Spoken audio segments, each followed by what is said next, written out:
Assalamualaikum warahmatullahi wabarakatuh. Pada Habibana Jindan, Gus Baha dan semuanya, langsung saja mengikuti daripada apa yang disampaikan Gus Baha, yaitu gerakan Cangkem Elek.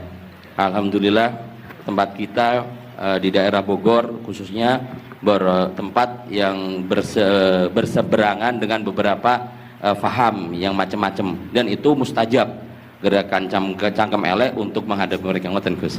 Terus kulot nggih nyuwun ijazah terus mewakili sedaya, dan yang ingkang kami kalih mumpung teng mriki kan ingkang didhawuhaken Gus Bawau fasilitas dinggo fasilitas nyuwun fasilitas ijazah ngrungokke tafsir Jalalain ingkang teng YouTube.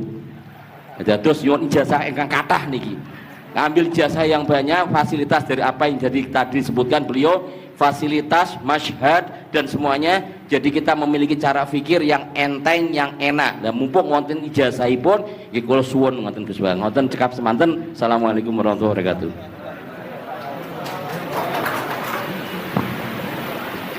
Assalamualaikum warahmatullahi wabarakatuh. Gus Pak, saya Nawawi Bahrudin. Kalau secara organisasi saya dari PCNU Kota Tangerang. Saya Mustasar. Bersyukur sekali saya bisa berjumpa dengan Gus Baha dan Habib Jindan, yang beliau ini keduanya adalah idola saya. Kalau boleh ngaku, saya ini ngaku sebagai santri kalong virtual via YouTube Gus Baha dan Habib Jindan. Jadi sejak kecil saya ini dididik secara tradisi tasawuf yang agak tersangat keras begitu ya. Kalau saya boleh cerita nih, ada ponakan saya nih Ustaz Samsuri, kami tuh keluarga besar kami tidak ada yang dulu miara TV Gus, televisi nggak ada, bunga bank juga susah gitu, musik itu haram, speaker ini juga haram nih dulu. Nah perkembangannya kemudian sampai semakin besar, ada idola-idola kami yang agak keras begitu melontarkan kritik kepada pemerintah, yang kemudian itu membuat saya galau gitu ya. Kenapa ulama-ulama kita bersikap terhadap pemerintah keras memberikan kritik? Nah, saya menemukan jawaban bertemu dengan Habib Jindan via YouTube tentunya dulu ya, walaupun saya kebetulan pernah juga silaturahim. Kemudian juga dengan Gus Baha, ini ada perspektif yang berbeda gitu ya, antara relasi ulama dengan umaro. Pendekatannya itu tidak yang kritik, yang bukan sekedar kritik tapi adalah menghujat. Nah ini saya temukan formula yang sangat menjawab kebutuhan saya pribadi, sehingga istri saya ini udah mulai cemburu sama Gus Baha karena saya terlalu sering nonton YouTube Gus Baha. Gitu.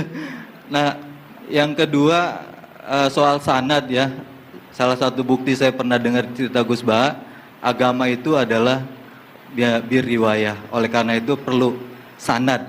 Nah saya merindukan bersanad dengan Gus Baha nih, tapi kan saya bukan santri yang secara langsung, oleh karena itu dalam kesempatan ini saya ingin minta rukhsah sebetulnya Gus dan Habib, kami ini kalau boleh mewakili diakui sebagai murid Gus Baha, bisa bersanad walaupun dalam pertemuan tatap mukanya saat ini aja baru. Mudah-mudahan ke depan bisa dilanjutkan. Terima kasih Gus. Assalamualaikum warahmatullahi wabarakatuh. Nggak apa-apa Ustaz, sahabat aja sekali ketemu Nabi langsung jadi sahabat kok. Baik, Gus Baha barangkali duluan. Kiai Abdurrahman Sahal, Kiai Ustaz Nawawi. Gus yang bagian ngeleng-ngeleng. Iya. Apa saya Gus? Iya. Begini ya, masalah Cangkem Elek tadi ya. Bakat tuh sampean? Sudah, alhamdulillah sudah bakat. Karena kalau lewat Habib Jindan tidak pantas, beliau biar sempurna saja, tidak usah sanad itu. Jadi begini, dulu ketika Sulhul Hudaybiyah itu kan umat Islam sedikit sekali, terus dipaksa untuk pulang dari Mekah, tidak boleh umroh. Terus sahabat berkomitmen berani mati bela-belain Rasulullah SAW. Ketika berani mati ini digojlok sama orang musyrik. Jangan-jangan setelah kami perang betul, kamu meninggalkan Muhammad. Ini yang omongannya orang musyrik. Abu Bakar, itu semua ulama tahu kalimat itu, cuma tidak usah diterjemah. Umsus bidrollat katanya. Itu padahal Abu Bakar yang ngetikan itu. karena memang ekstrim. Terus kedua, ada orang Bedui itu ngukur seorang nabi itu dengan hal-hal yang kurang baik. Misalnya begini, ya Muhammad, kamu ngeklaim tahu berita langit, coba unta saya yang hilang itu di mana? Katanya tahu berita langit, sekarang tahu nggak unta saya hilang itu di mana? Mobil saya di mana?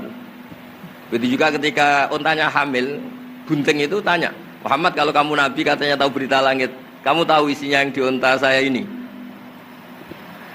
Itu ada sahabat yang saking nggak kuatnya demi bela nabi itu, udah kalau tanya gitu tanya saya terus si tadi orang tadi dibilangin sahabat, nazauta 'alaiha fakanat minha sakhlah. Jadi intinya ini Habib Jintan biar senyum-senyum aja. Jadi intinya kadang ad-difa sama orang-orang gitu mau tidak mau nggak ada pilihan itu. Kalau yang ma'ruf di Quran ya uffil lakum wa lima ta'buduna min dunillah. Jadi ketika Nabi Ibrahim ini sering saya patah-patah supaya tidak paham semua karena ini sanad kurang baik. Tapi kebutuhan gitu. Biasanya yang minta itu yang jenisnya ya, seperti ini yang sudah cangkem elek cuma butuh legitimasi gitu. Jadi dia butuh nggak tanggung jawab, dilimpahkan ke saya. Kalau saya kalaupun salah kafaro saya banyak. Saya kan ngapalin Quran. Kalau orang itu hafal Quran, inna wa ta'ala la yu'adzibu qalban wa al Quran. Kalau kamu sekali salah, adabnya banyak. Kalau saya punya penawar banyak itu. Jadi faja'alahum juzadan tadi. Siapa yang memecahi berhala ini? Kata Ibrahim, ya yang bawa kapak. Kenapa mecahin? Mungkin sentimen dia ingin disembah sendiri katanya. Tanya yang bawa kapak. Kata orang-orang kafir, kamu kan tahu berhala itu tidak bisa ngomong, masa disuruh nanya gitu. Otak kamu di mana? Enggak bisa ngomong, enggak disuruh nanya. Otak kamu di mana? Ibrahim balik ngendikan, balik mengatakan uffil lakum. Otak kamu lalu di mana? Kayak ditanya aja tidak bisa jawab kok kamu sembah. Jadi di beberapa kesempatan sahabat belain Nabi sampai gitu. Jadi banyak orang Bedui, orang-orang peradaban, karena Nabi itu memang nyatanya mendapat berita dari langit. Mereka terus itu dijadikan alasan. Unta saya hilang di mana Muhammad? Ini di mana? Unta saya ini hamil, itu bentuknya kayak apa? Katanya kamu tahu berita langit. Masa gini aja enggak tahu? Ya terus tadi. Saya enggak tahu, sahabatnya mungkin kayak jenengan enggak tahu saya. Terus dia ambil, udah tanya saya aja. Nazauta 'alaiha fakanat minka minha sakhlah. Nazauta itu sudah paling anaknya ya, kayak kamu lah, kamu yang nazauta 'alaiha, enggak usah diterjemah nazauta 'alaiha itu. Tapi potongan-potongan gini tahu kira nazauta 'alaiha itu kayak. Artinya ya memang dalam banyak hal memang enggak bisa dihindari hal-hal seperti itu. Ya tapi tentu yang suasananya ilmiah bukan hadzun nafsi ya, suasananya yang ilmiah bukan apa? Hadun nafsi. Karena kadang-kadang memang mau tidak mau kayak ya tadi orang-orang yang menghujat Nabi, orang-orang yang apa itu. Kadang-kadang paling efektif itu ya jawab seperti itu. Ya, jawab seperti itu. Itu sudah berapa tadi? 3 kan? Nah, itu bukti bahwa kadang-kadang itu nggak ada pilihan dalam menjelaskan. Ya, nggak ada pilihan dalam menjelaskan. Ya, maksudnya seperti itu, tapi tidak tahu saya. Daripada anggap Wijidan kan kasihan. Saya aja yang jawab. Nah, terus tadi yang Jalalain rutin sanad saya memang sebetulnya kalau saya boleh milih di mana-mana sanad tuh ngajinya utuh. Saya dulu ngaji Mbah Mun itu mulai Jamul Jawami, Fathul Wahab banyak. Sebagai keluarga Quran, bapak saya itu hafal Quran tuh kayak Fatihah, ma'ruf itu di daerah saya. Tidak ada orang hafal Quran kayak Fatihah kayak bapak saya itu. Makanya tradisi keluarga kami memang Quran. Terus babah kami juga dari ulama Lasem, Habib Jidan pernah rawuh di mbah saya. Kebetulan pondoknya mbah saya namanya juga Al-Fakhriyah Bebe.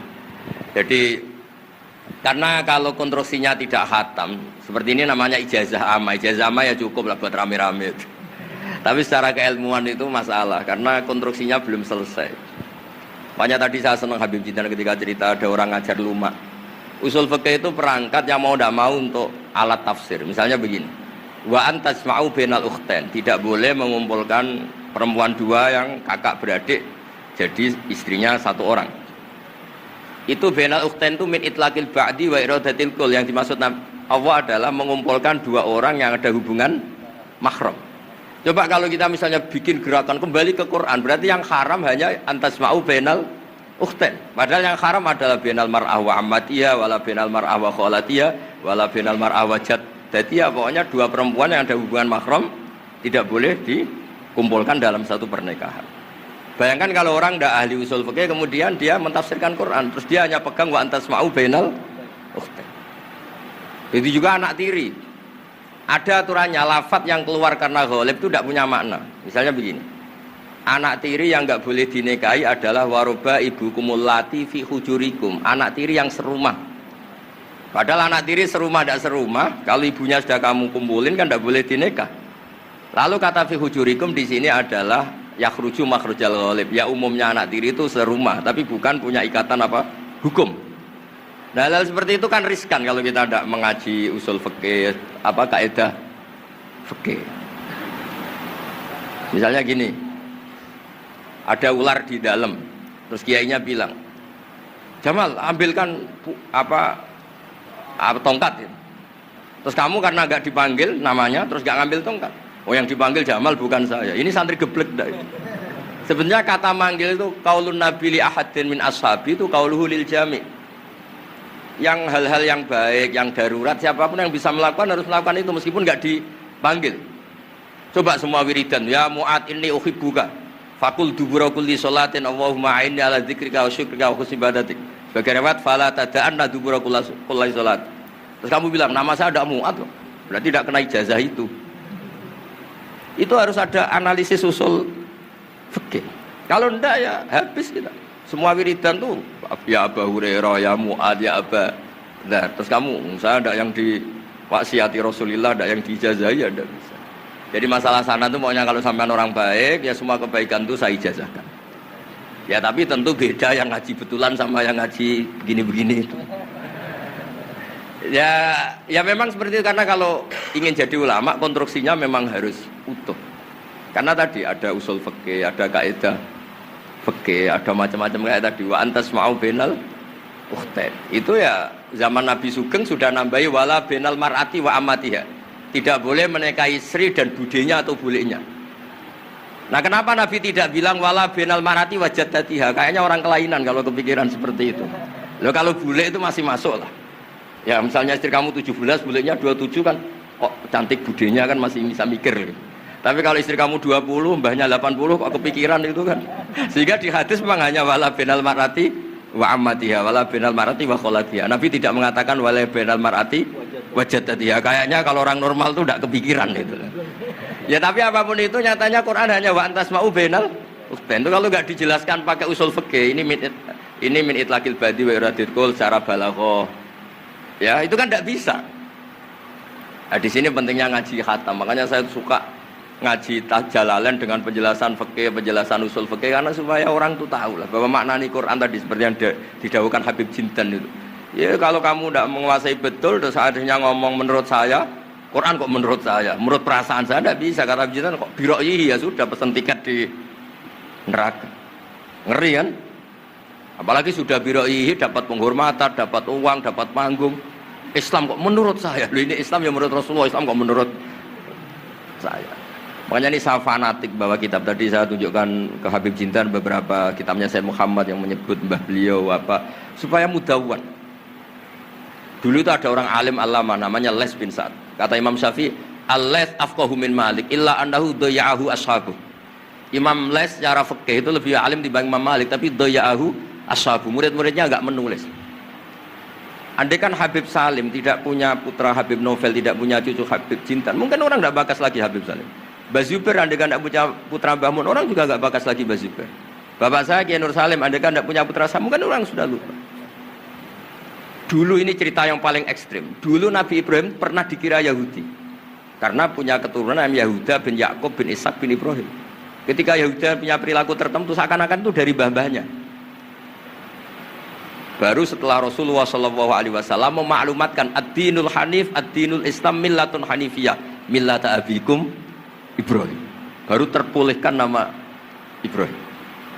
Makanya kalau dalam nasihat Arab itu kama takarrama bi Muhammadin Adnan. Dulu orang tuh nggak tahu Adnan itu siapa, Qusay itu siapa, Kilab itu siapa. Gara-gara punya cucu yang bernama Rasulullah Muhammad SAW, Sayyidul Khalqi, orang nyari-nyari Abdullah itu siapa, Abdul Muthalib itu siapa, Hashim itu siapa. Akhirnya diketahui Sayyid Abdul itu orang yang ganteng, perilakunya baik. Abdul Muthalib itu orang yang pertama sering makan-makan, ngasih makan orang haji, gini-gini.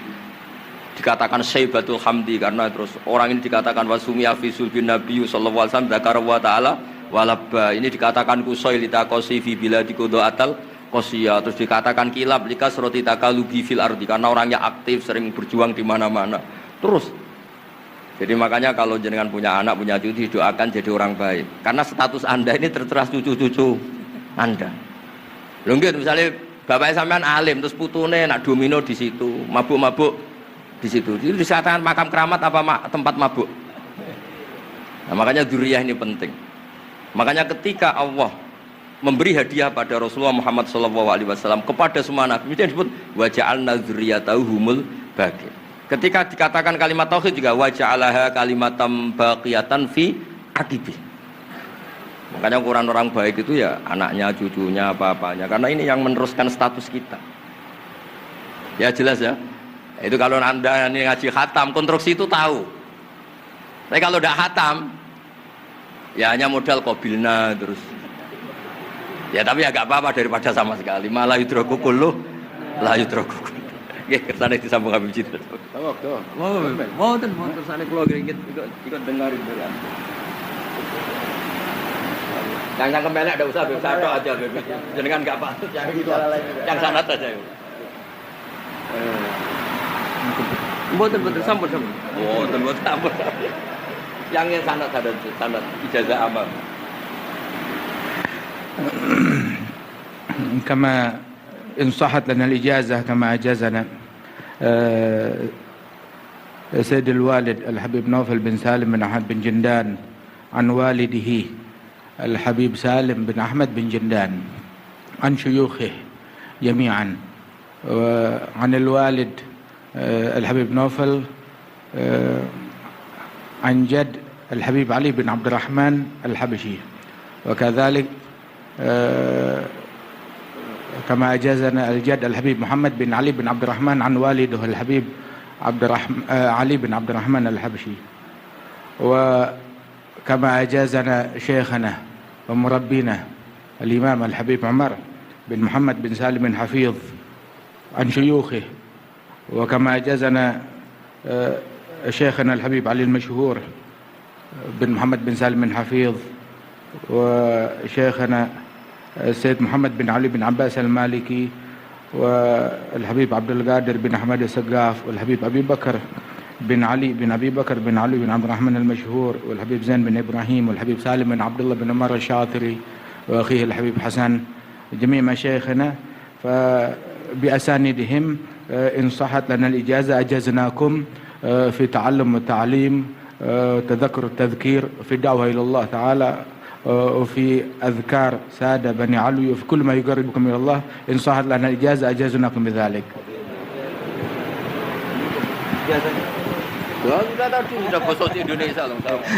Jadi ijazahnya Gus Baha pakai bahasa Indonesia kan. Jadi kita belum qabil tuh tadi. Insya Allah ya, insya Allah. Ada al-idnu bima'na al-ijazah, insya Allah. Jadi sudah diizinkan yaitu ijazah cangkem elek tadi dengan ijazahnya pengajian beliau lewat medsos, insya Allah bil izin ya, karena kalau kita mengaji kitab itu tidak perlu ijazah lagi sebetulnya kalau udah qiraatan ala syekh bimana huwa ijazatuhu insya Allah. Dan sanadnya tadi sudah diberikan juga oleh Habib Jindan dari para guru beliau, dan mudah-mudahan kita beroleh manfaat dan barokah dengan majelis ini, dengan begitu banyaknya ilmu dan ma'rifah yang kita peroleh. Bahkan kita julus mujalasatul alim, ini termasuk juga dalam kebaikan yang kita dapatkan di hari Asyura ini. Dan karena di dalam Asyura itu ada zur aliman, ziarahi orang alim, dan kita sudah melakukan itu dengan ziarahnya dengan Habib Jindan dan Gus Baha. Dan insya Allah mudah-mudahan kita semua pulang ini beroleh banyak gembolan pahala ya, insya Allah ya. Gembolan pahala dan ijazah dari kedua beliau insya Allah ya.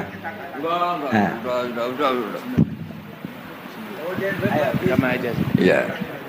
Ajazatuhum kama ajazalana syekhuna wa syekhu syekhina Maimun Zubair wa aslafuhu ila Rasulillah sallallahu alaihi wasallam.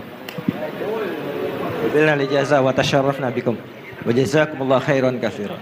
Ya Yusuf Mansur mau ngasih ijazah enggak? Kali kalau Kiai Yusuf Mansur ngasih duit aja sama kita buat ongkos pulang. Setuju nggak kira-kira? Oh setuju katanya. Baik, baik. Alhamdulillah majelis kita berjalan begitu lancar, mudah, tidak ada gangguan kendala dan semuanya pasti karena barokah para masyayikh kita, para ulama-ulama aslafun saleh yang telah meridhoi dan ridho dengan majelis kita ini.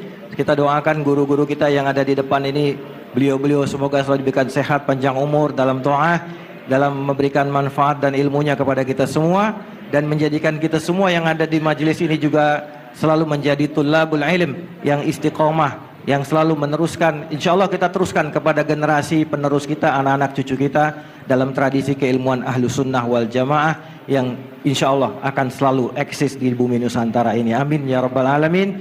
Saya sebagai moderator mohon maaf jika ada kalimat yang keliru dan salah. Kita akhiri dengan membaca subhanakallahumma wa bihamdika asyhadu an la ilaha illa anta astaghfiruka wa atubu ilaik. Dan sebelumnya ada pemberian cindera mata oleh Yayasan Fakhriyah kepada Gus Baha dari Habib Jindan.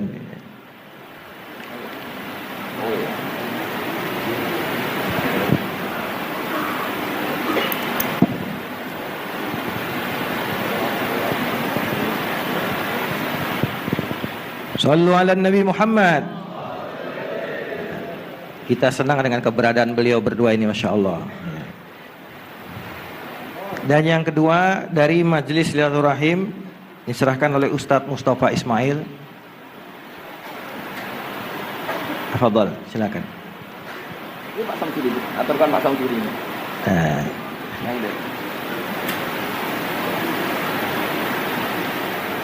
Ini pelakat nih, banyak ini. Nanti Gus Baha di rumahnya banyak pelakat ini. Mudah-mudahan lemarinya ada Gus ya, buat banyak.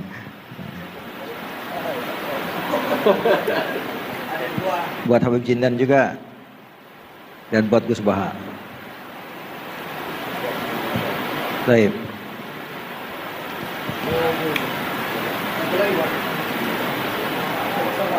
Ustaz, ya.